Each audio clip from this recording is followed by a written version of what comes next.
recording. Okay. Bing cheating. All right, so we've got a great topic here today. We're going to be discussing psychedelic medicine, the medicinal benefits that psychedelic has to help mental health mainly, and the historical climate around that, the change that it's had over time, and where public opinion sits today on the demonization or support of psychedelics and their use in medicine.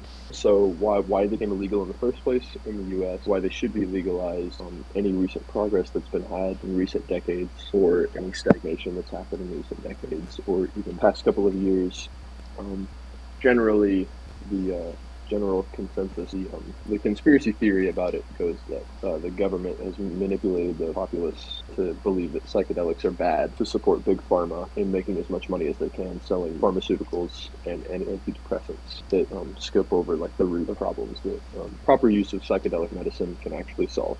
The psychedelics are typically magic mushrooms, LSD, acid, any kind of hallucinogenic drug, and they can be used to treat different kinds of psychological issues such as depression, anxiety, PTSD, anything that's sort of a mental ailment, and they're typically considered non-addictive. The effects are long-term and can serve as just an overall, in general, just mood booster if used correctly.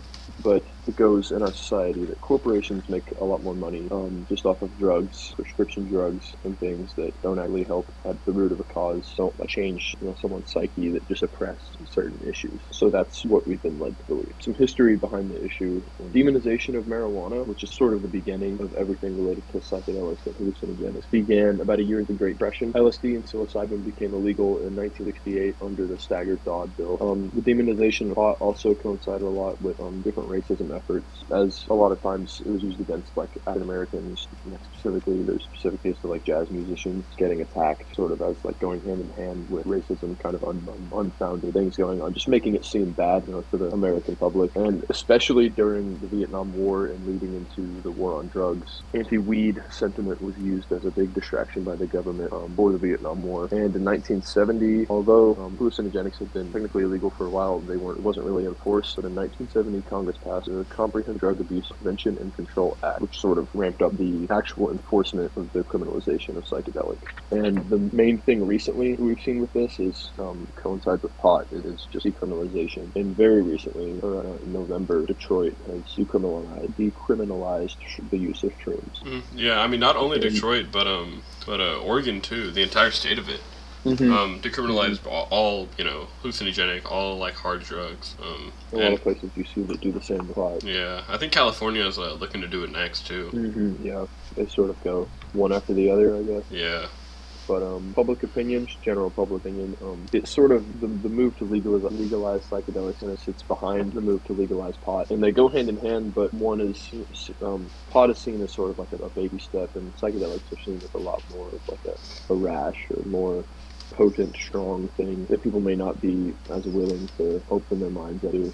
Supporters can largely be split up by age, because obviously older people that lived through war on drugs and all of the sort of propaganda that went with that, and even just being more traditional or conservative, believe that things like that are unnecessary, that tripping has no any kind of medical benefit. But younger people are a lot more educated and willing to consider the benefits this can happen, especially with living under the legalization of pot and being able to do research just casually on Google of potential benefit. The general dissenting opinion towards psychedelics is that there isn't a science there to back up the proof that the link between psychedelics and mental aid is not developed enough, which isn't necessarily true. But the issue, as far as support, the issue kind of stands in the background, especially today because of COVID and any other kind of racism. Just the general volatile nature of the media has made something, even pot, I would say, has sort of backed off in the media, but it's still something that people think about. You may see in the news every once in a while, and it's still relevant, especially considering the decriminalization. General poll data, just kind of go with the drug nature. 65% of Americans support the legalization of marijuana. But from the Hill, there was 65% of Americans don't believe psychedelics have actual medical benefits. But in that poll, younger definitely lean more stronger in support. Democrats and independents are more likely to support. And then up in Canada, completely different. So up in Canada, 82% of Canadians support psychedelic-assisted therapy for people suffering from mental illnesses, and 78%, which is still really high, support a legalized program for psychedelic assisted therapy just to improve like quality of life for different kinds of patients who either are end of life or similar kind of really debilitating conditions. And So that'll lead into that'll lead into kind of the whole government political side of this issue. So like where the parties stand, the Democratic Party. Obviously, this is too radical of an idea for either party's main platform to consist of. But so with the Democratic Party, they have actually taken some steps towards some decriminalization of psychedelics. They voted in favor of a thing called Initiative 81, which is a campaign around just decriminalizing the use of entheogenic plants, which is basically just a fancy word for psychedelic. But so the Democratic Party has kind of voted in favor of following basically a campaign that's about decriminalizing psychedelics, especially for medicinal purposes. And the Republican Party has began to open up slightly to more progressive drug laws, but still, I mean, largely holds the views of the late 20th century, the whole, like, war on drugs standpoint. Even during his presidency, big man Trump said that he had never tried controlled substances of any kind, which I find incredibly difficult to believe, personally. And that he was strongly opposed to even medicinal marijuana. I think it's safe to say the Republican Party is not going to be supporting of psychedelic treatments anytime soon. So as far as legislation goes, the U.S. is currently far behind the advances of psychedelic medicine.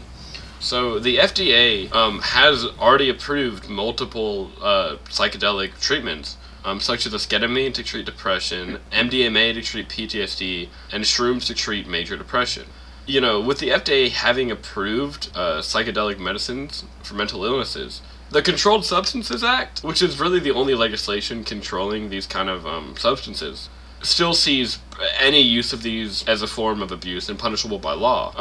And so, there's a bit of rub between, like, the FDA being like, yes, these medicines are safe and good to use, but the U.S. government, not really being up to that level, still refusing to believe that. And I don't think it's much an active opinion as just neglect because the government doesn't care because they're kind of bad at keeping up with the times. But so, right now, all the legislature is kind of vague and doesn't give the right definitions to draw any lines on what's going to be acceptable as far as the future of, modern psychedelic medicine. So we really do need some new legislation centered around these treatments to kind of help guide, future progress. So there are some court cases that deal with psychedelics. One case I found that was really funny is United States versus Kutch. Basically, Kutch was like a leading figure in this church known as the Neo-American Church. And this church, in their ceremonies, they often used weed and LSD.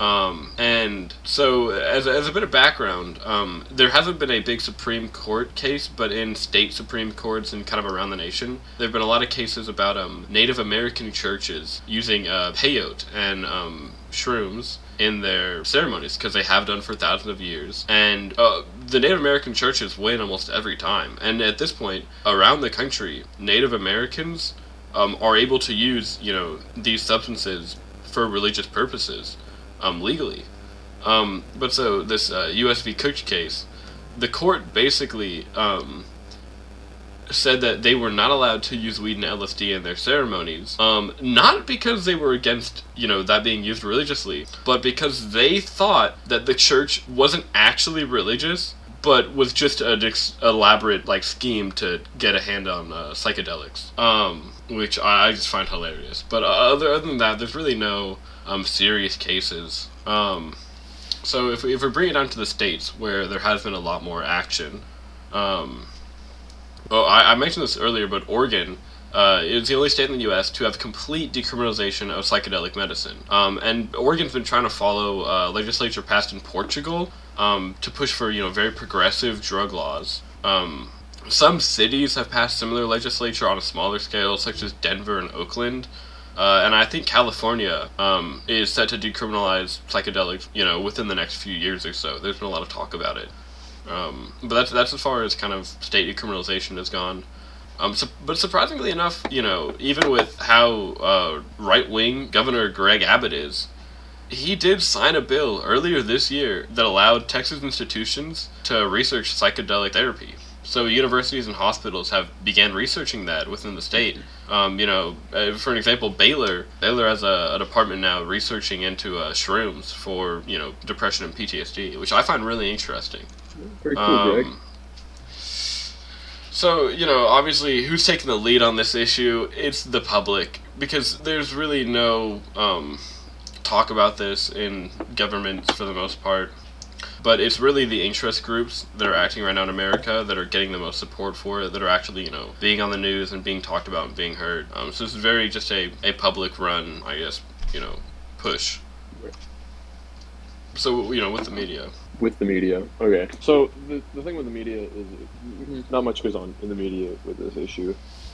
Something every once in a while, but especially with the current state of the media and how political it is and how almost not political this issue is, and just the lack of public eye on it. It just obviously wouldn't generate as many clicks, which means that media outlets wouldn't make as much money off of it, so they're not going to talk about it as much. And especially considering COVID, if a media outlet's talking about the newest variant, it's a lot more hype to the public than hallucinogenics, But so overall, media is, like Nathan said, it's very kind of public run. It's more of just you hear something about it and you're interested in it yourself, rather than seeing something positive or really negative either about it through the media.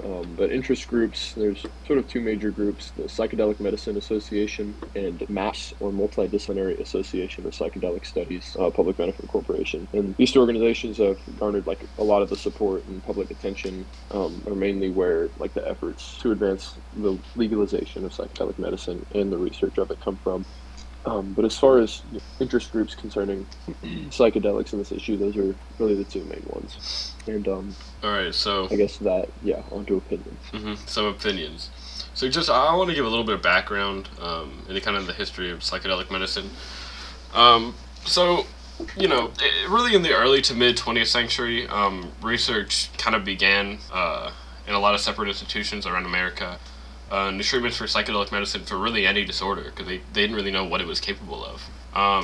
Depression, anxiety, PTSD, many forms of addiction, and many other disorders were found to be positively affected by the use of psychedelics. Some studies done by the famous doctor known as Osmond included one where he treated 2,000 alcoholics, and he basically gave each one of them just one large dose of LSD, and found that over the next year, 40 to 45% of the patients didn't drink alcohol a single time, which pretty staggering numbers for a one-dose treatment. And a lot of other independent studies found basically the same results. That these drugs in small doses, only one time or a couple times taking them, were really effective in treating a lot of complex neurological disorders. And this it started to pick up traction until Richard Nixon, also known as Dick Milhouse, Bing Shilling, I'm gonna cut that out. No, you gotta leave that. Started this whole war on drugs. And these drugs were all made illegal and, vastly stigmatized by all of the media campaigns run. And so, just kind of me personally, I'm really excited to be here in an era where this stuff is starting to come back into the public eye.